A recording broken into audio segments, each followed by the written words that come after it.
Our man wakes up.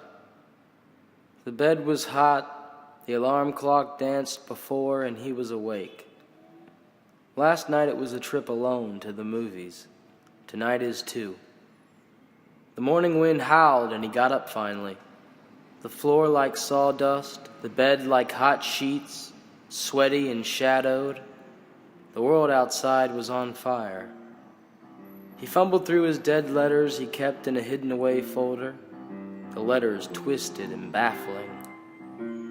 Some letters he would simply drop from his hand, and in that length of time they would hit the floor and burst to flames, ashes at our poor man's feet.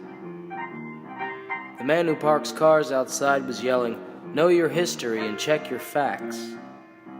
The man too ugly to talk was walking in a deaf trance.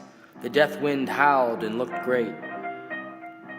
Outside, the paintings were all sideways and crooked, but the thing was, so was the building, and then so was the world. And if the paintings were crooked, then the whole world looked straight. Our man always talked of the whole world, and not usually knowing much of it.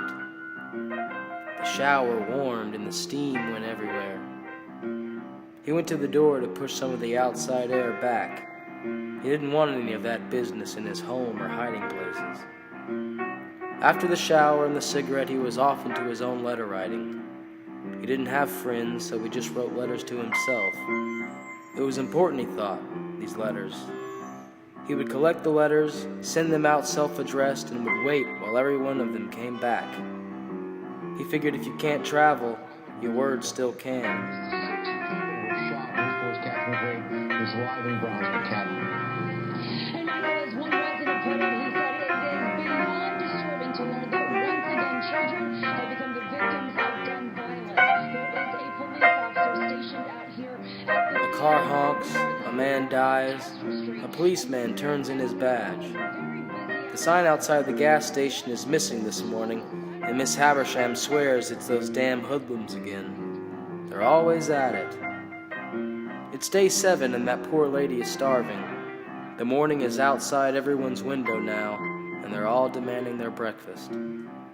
Now somewhere, somebody swears he's in love with some girl, some general's daughter, so now off to war he goes for another man's approval. And it's now that he realizes there is no such thing as war, and he ends up in the middle of the desert, wondering what all this commotion is about.